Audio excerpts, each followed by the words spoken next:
درود پاک پڑھنے کے فضائل بے شمار ہیں۔ نبی پاک صاحب الاولاق صلی اللہ علیہ وسلم کا فرمان ذیشان ہے کہ جو بندہ میرے حق کی تعظیم کرتے ہوئے مجھ پر ایک بار درود پاک پڑھتا ہے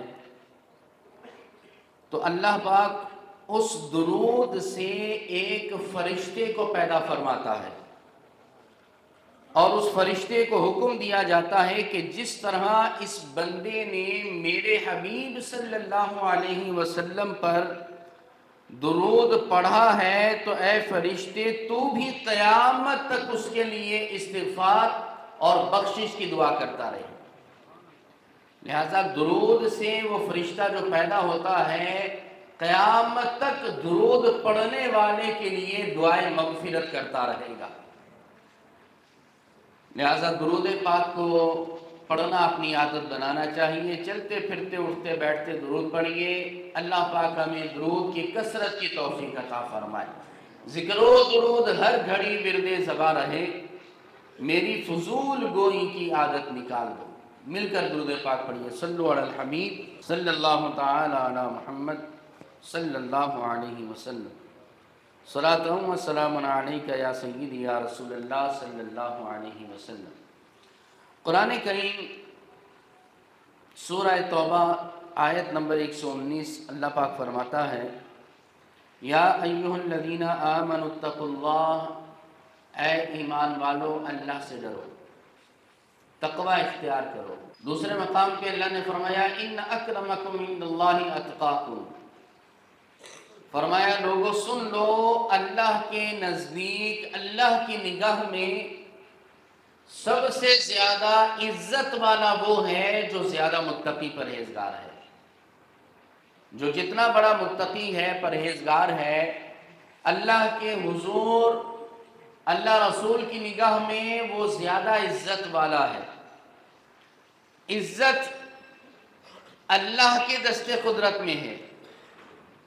وَتُعِزُّ مَن تَشَاءُ وَتُذِلُّ مَن تَشَاءُ، اللہ کی شان ہے، جسے چاہتا ہے عزت دیتا ہے، جسے چاہتا ہے ذلت دیتا ہے۔ تو ہمارا حال یہ ہے کہ ہم لوگوں سے عزت کو طلب کرنا چاہتے ہیں، مخلوق سے عزت کو مانگتے ہیں۔ لوگوں کا حال تو یہ ہے کہ ساری زندگی کسی پر احسان کرتے رہو، ساری زندگی کسی کے کام آتے رہو، لیکن ایک مرتبہ اگر اس کے مزاج کے خلاف بات ہو جائے نا، اس کی مرضی کے خلاف ایک مرتبہ بات ہو جائے تو سب کیا دھرا برابر ہو جاتا ہے۔ بندہ کہتا ہے تو نے میرے لیے کیا کیا ہے، میری خاطر تو نے کیا کیا ہے۔ یہ دنیا کا حال ہے کہ ساری زندگی جس پر احسان کریں، ساری زندگی جسے کھلائیں، ساری زندگی جس پر احسان کریں اس کے ساتھ بھلا کریں، ایک مرتبہ اگر اس کے خلاف، اس کے مزاج کے خلاف کوئی بات ہو جائے تو وہ کہتا ہے کہ تم نے تو میرے ساتھ کوئی بھلائی کی نہیں، اور پھر وہی لوگ بندے کے مخالف ہو جاتے ہیں۔ لیکن اگر اللہ کو راضی کیا جائے، تقوی اختیار کیا جائے، بندہ متقی پرہیزگار ہو جائے تو پھر اللہ رب العالمین اس بندے کو عزت عطا فرماتا ہے۔ کیوں؟ کیونکہ عزتوں کا مالک اللہ ہے۔ ان العزت للہ جمیعا، عزت ساری کی ساری اللہ کے لیے ہے، عزتوں کا مالک اللہ ہے، ساری عزتیں اللہ کے پاس ہیں۔ لہذا اگر عزت چاہیے تو تقوی اختیار کرو۔ دوسری بات اس آیت کریمہ میں اللہ نے یہ فرمائی وَكُونُوا مَعَ الصَّادِقِينَ، فرمایا سچوں کے ساتھ ہو جاؤ، سچوں کے ساتھ ہو جاؤ۔ اور سچائی کی فضیلت یہ ہے کہ آپ دیکھیں اللہ نے اپنے حبیب صلی اللہ علیہ وسلم کو دنیا میں مبعوث فرمایا۔ حضور علیہ السلام کا سب سے پہلا تعارف آپ کا صادق اور امین ہونا تھا۔ حضور علیہ السلام کا تعارف جو کافروں کو ہوا، جو دشمن تھے، جو آپ کا بھلا نہیں چاہتے تھے، آپ سے دشمنی رکھتے تھے، تو نبی پاک علیہ السلام کا پہلا تعارف آپ کا صادق اور امین ہونا تھا۔ نبی کریم علیہ السلام نے اعلان نبوت تو 40 سال کی عمر میں فرمایا نا، لیکن اس سے پہلے نبی پاک علیہ السلام کا کردار اور آپ کی گفتار ایسی تھی کہ کوئی بھی آپ کے خلاف نہیں تھا، آپ پر اپنی جان کو نچھاور کرتا تھا۔ نبی پاک علیہ السلام کو صادق اور امین کہا کرتا تھا کہ کچھ بھی ہو جائے یہ کبھی جھوٹ نہیں بولیں گے، کچھ بھی ہو جائے یہ کبھی جھوٹ نہیں بولیں گے، یہ ہمیشہ سچ بولتے ہیں۔ یاد رکھیے کہ کردار کا تعین گفتار سے اور بندے کے کردار سے ہوتا ہے۔ بندہ جب بولتا ہے تو پھر پتہ لگتا ہے کہ کتنا کھرا ہے کتنا کھوٹا ہے۔ بندے کے جب عمل کو دیکھا جاتا ہے، بندے کے عمل کو دیکھا جاتا ہے تو پھر پتہ لگتا ہے کہ بندہ کیسا ہے۔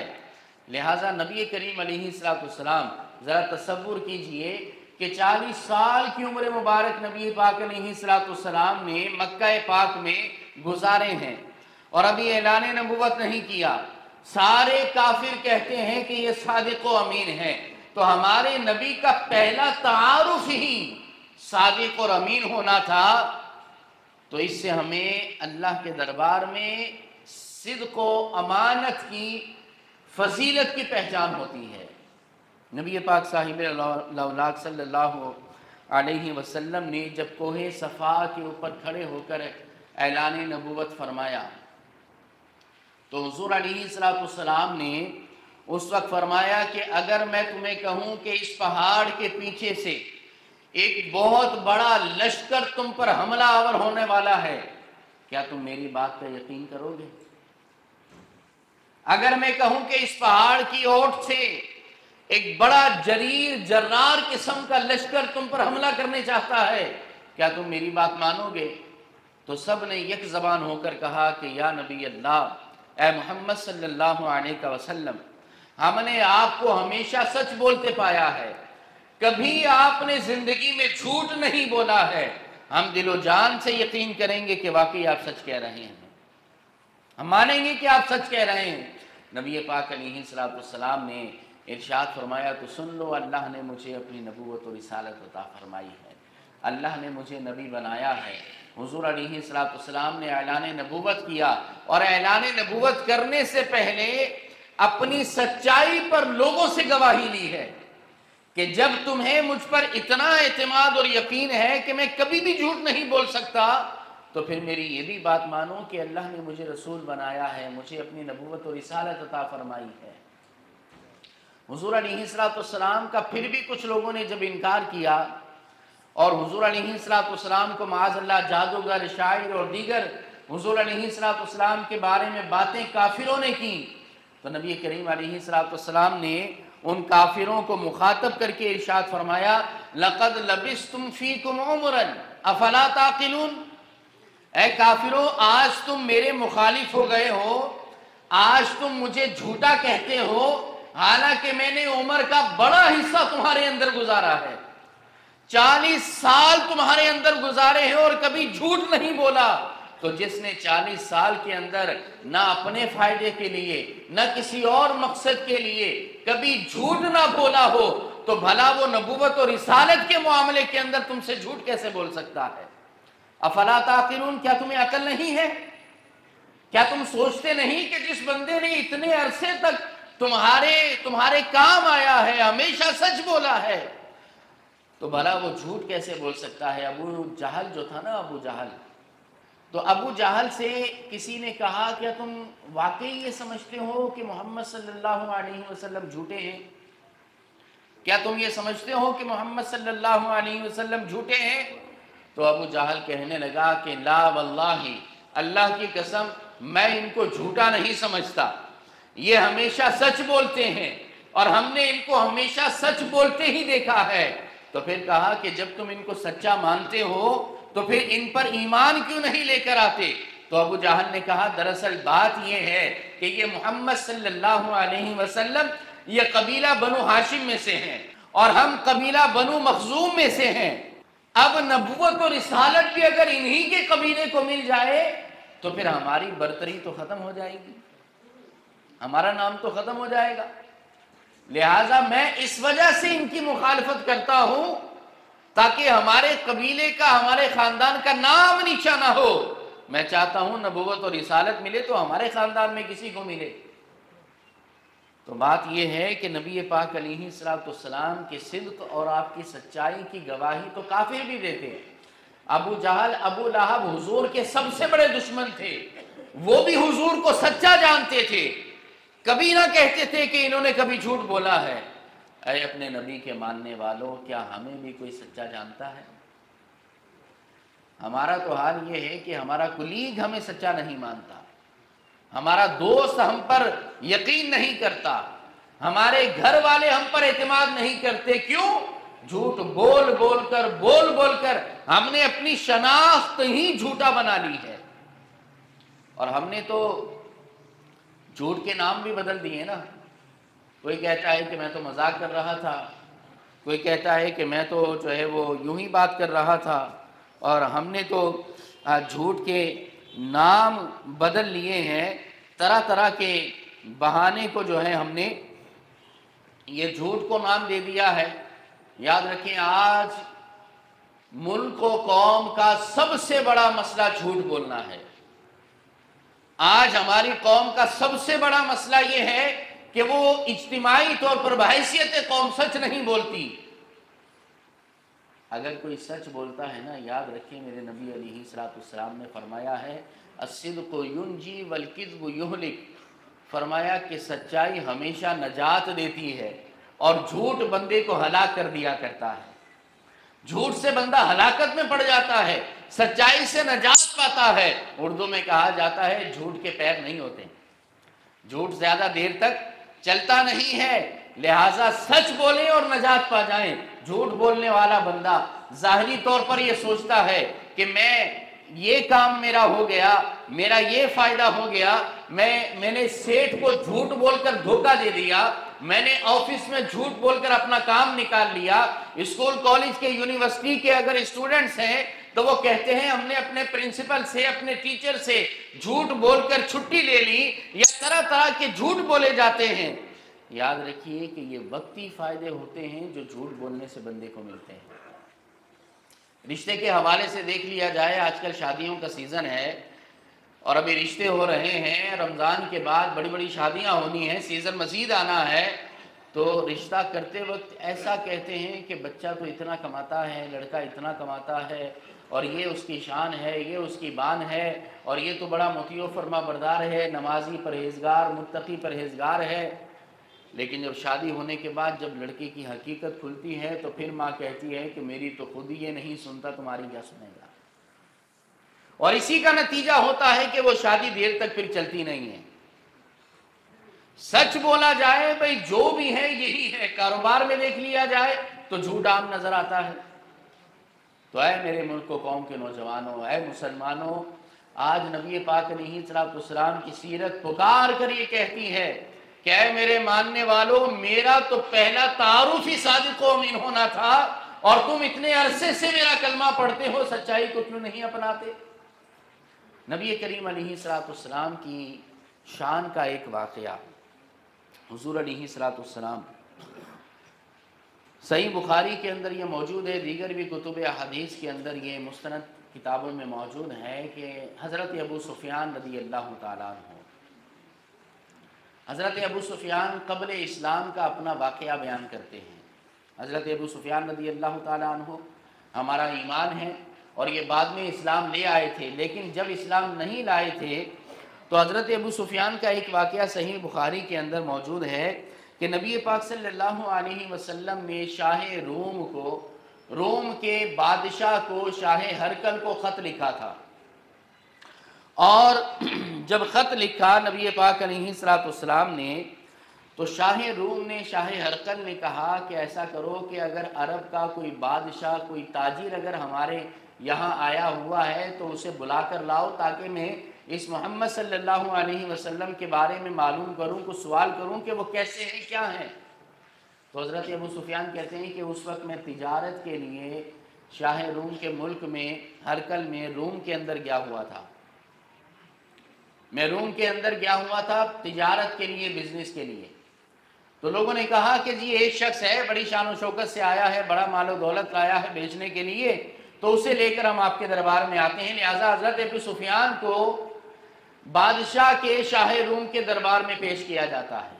بادشاہ روم نے پوچھا کہ یہ بتاؤ کہ ان کے ماننے والے یہ امیر ہیں یا غریب ہیں؟ تو ابو سفیان نے کہا کہ نہیں، زیادہ ماننے والے ان کے غریب ہی ہیں۔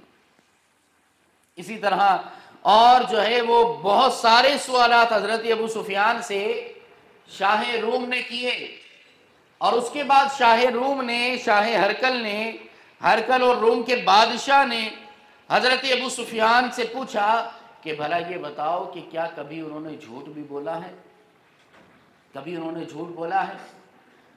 تو حضرت ابو سفیان کہنے لگے کہ پہلے ایک لمحے کے لیے تو میرے دل میں خیال آیا کہ میں بول دوں کہ وہ جھوٹ بولتے ہیں، کیونکہ اب تک اسلام نہیں لے کر آئے تھے، اب تک مسلمان نہیں ہوئے تھے۔ تو حضرت ابو سفیان کہنے لگے ایک لمحے کے لیے میرے دل میں خیال آیا کہ میں بول دوں کہ وہ جو ہے جھوٹ بولتے ہیں، لیکن پھر حضرت ابو سفیان نے کہا کہ یہ عرب کی غیرت کے خلاف ہے، عرب کبھی جھوٹ نہیں بولتے، یہ عرب کی غیرت کے خلاف ہے، میری سرداری کے خلاف ہے، مخالفت اپنی جگہ پر۔ آج تو ہم جب کسی کے خلاف ہوتے ہیں، کسی سے کسی کی دشمنی ہوتی ہے نا، تو اس پر ایسے الزامات بھی لگا دیتے ہیں جو کبھی اس نے سوچے بھی نہ ہوں گے۔ یہاں دربار رسالت نبی پاک کی شان دیکھیں، ابو سفیان کہتے ہیں کہ میں نے سوچا کہ میں کہہ دوں جھوٹ بولتے ہیں، لیکن پھر میری غیرت نے مجھے اجازت نہ دی کہ جب کبھی انہوں نے جھوٹ بولا ہی نہیں ہے تو بھلا میں ان پر الزام کیسے لگاؤں؟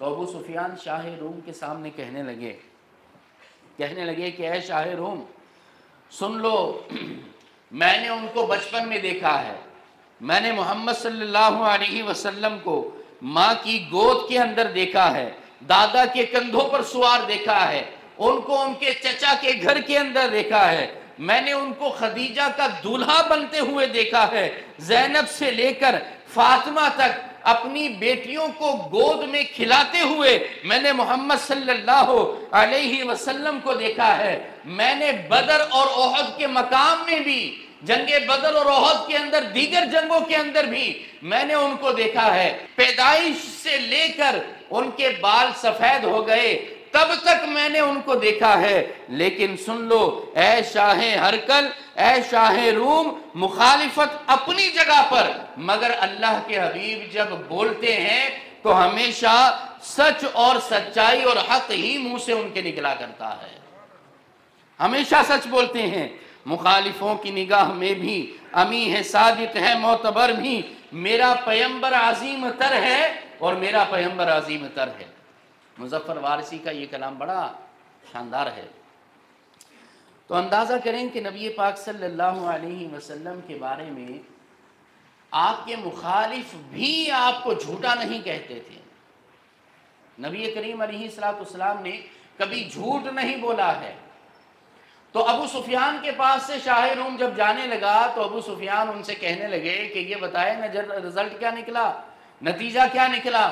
تو ابو سفیان کے اس سوال پر شاہ روم کہنے لگا کہ وہ شخص کہ جس نے بے لوث لوگوں کے کام کیے ہوں، 40 سال تک تمہارے اندر زندگی گزاری، کبھی جھوٹ نہ بولا ہو، تو بھلا وہ اس بارے میں، نبوت اور رسالت کے بارے میں جھوٹ کیسے بولے گا؟ وہ نبوت و رسالت کے بارے میں جھوٹ کیوں بولے گا؟ لہذا یہ ان کو جواب دیا گیا۔ نبی کریم علیہ السلام سے پوچھا گیا کہ یا رسول اللہ صلی اللہ علیہ وسلم کیا مسلمان کنجوس ہو سکتا ہے؟ فرمایا ہاں کبھی ہو سکتا ہے۔ حضور علیہ السلام سے پوچھا گیا یا رسول اللہ کیا مسلمان کبھی بزدل ہو سکتا ہے؟ فرمایا ہاں کبھی ہو سکتا ہے، بزدلی آ سکتی ہے۔ اور چیزیں پوچھی گئی اور پھر پوچھا گیا کہ یا رسول اللہ کیا مسلمان کبھی جھوٹ بول سکتا ہے؟ فرمایا نہیں، مسلمان کبھی جھوٹ نہیں بول سکتا۔ مسلمان کی یہ شان نہیں ہے کہ وہ جھوٹ بولے، مسلمان کی شان تو یہ ہے کہ وہ ہمیشہ سچ بولتا ہے۔ یہ مسلمان کی علامت اور نشانی ہمارے نبی نے بیان فرمائی ہے۔ کیا ہمارے اندر یہ موجود ہے؟ گھر میں جائیں تو ماں سے جھوٹ بولنا ہے، شادی شدہ ہے تو عورت سے جھوٹ بولنا ہے، دوست یار ہیں تو ان سے جھوٹ بولنا ہے۔ پھر کہتے ہیں ہم تو مذاق میں جھوٹ بول رہے ہیں۔ یاد رکھیں مذاق میں بھی جھوٹ ہی ہوتا ہے، مذاق میں بھی جھوٹ بولنے کا گناہ ہوا کرتا ہے، لہٰذا جھوٹ سے اپنے آپ کو جو ہے وہ بچائیں اور اپنی زندگی کے اندر سچ کو لے کر آئیں۔ سچ بندے کو نجات دیتا ہے اور جھوٹ بندے کو ہلاک کر دیا کرتا ہے۔ یاد رکھیں کہ اللہ رب العالمین نے فرمایا ہے کونوا مع الصادقین، فرمایا سچوں کے ساتھ ہو جاؤ، اور جو سچوں کے سردار ہیں امام الانبیاء ہیں، محبوب کبریاء ہیں، اللہ کے حبیب ہیں، ان کے ساتھ ہونے کا بھی اس آیت میں گویا کہ حکم دیا گیا ہے۔ تو حضور علیہ السلام نے سچائی کی فضیلت کو بیان کیا ہے اور ساری زندگی سچ ہی بولا ہے۔ نبی کریم علیہ السلام کو ایسے لوگ ملتے تھے نا کہ جو حضور کو پہچانتے نہ تھے، جو مسافر مکے میں تجارت کے لیے آتے یا پھر نبی کریم علیہ السلام کبھی جو ہے وہ مکے سے باہر تشریف لے جاتے، سفر وغیرہ میں ہوتے تو لوگ آپ کو دیکھتے تو حضور علیہ السلام کو دیکھتے ہی کہا کرتے تھے لیس ھذا بوجہ کذاب، کہتے تھے یہ کسی جھوٹے کا چہرہ نہیں ہو سکتا، کیونکہ سچ کی وجہ سے چہرے پر نورانیت آتی ہے، سچ کی وجہ سے چہرہ روشن ہوتا ہے، دل بھی روشن ہوتا ہے، سچ کی وجہ سے اللہ پاک بندے کی زبان پر حکمت و دانائی کے دروازوں کو کھول دیتا ہے۔ تو جب کافر کہتے ہیں نا کہ ان کے پاس نہیں جانا، نبی کریم علیہ السلام جب مکے میں تھے تو مکے کے فصیلوں پر، مکے کی سرحدوں پر کافروں نے اپنے ایجنٹ کھڑے کر دیے تھے، اور ان کا کام یہ تھا کہ جو بھی نیا شخص مکے میں آتا تو کہتا تھا کہ فلاں فلاں محمد صلی اللہ علیہ وسلم کے پاس نہ جانا۔ وہ کہتا تھا کہ وہ کیونکہ جادوگر ہیں، اگر تم ملو گے ان سے تو وہ تم پر معاذ اللہ جادو کر دیں گے اور پھر تم اپنا دین کو چھوڑ کر ان کے دین میں چلے جاؤ گے۔ اس طرح حضور کے پاس جانے سے لوگوں کو روکا جاتا تھا، لیکن جب وہ شخص حضور کے دربار میں آتا، نبی کریم علیہ السلام کی زیارت کرتا تو کہتا لیس ھذا بوجہ کذاب، یہ جھوٹ بولنے والے کا چہرہ ہو ہی نہیں سکتا، ان کا چہرہ ایسا نورانی ہے، ان کی زبان پر حکمت و دانائی ہے، یہ بڑے ہی صادق و امین نظر آتے ہیں، یہ کبھی جھوٹ نہیں بولتے۔ حضور کی زیارت کرتے ہی دائرہ اسلام میں آپ پر کلمہ پڑھ کے مسلمان ہو جاتے تھے۔ تو اے مسلمانوں، اب جیسے رمضان آنے والا ہے تو رمضان میں حالانکہ شیطان کو قید کر دیا جاتا ہے، پھر بھی بزنس کے اندر جھوٹ بڑھ جاتا ہے۔ چیز بیچنی ہے تو پھر اس کے ایسے ایسے کمالات اور ایسے ایسے فضائل بیان کیے جاتے ہیں جیسے کہ سب سے افضل چیز انہی کے پاس ہے، سب سے اعلیٰ کوالٹی کی چیز انہی کے پاس ہے۔ یاد رکھیں کہ جھوٹ میں برکت نہیں ہوتی، جھوٹ بول کر مال بیچ دیا تو اس کے اندر برکت نہیں ہوگی، چیز تو نکل جائے گی، چیز بک جائے گی لیکن برکت نہ ہوگی۔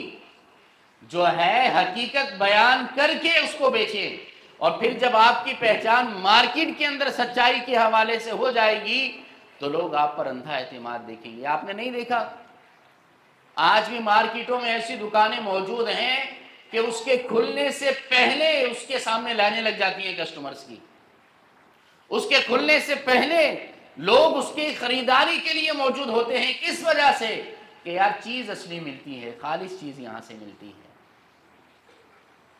آج مسئلہ یہ ہے کہ ہماری یہ پہچان ہے سچائی، مگر ہم نے اسے چھوڑ دیا اور غیروں نے اپنا لیا، کافروں نے اسے اپنا لیا۔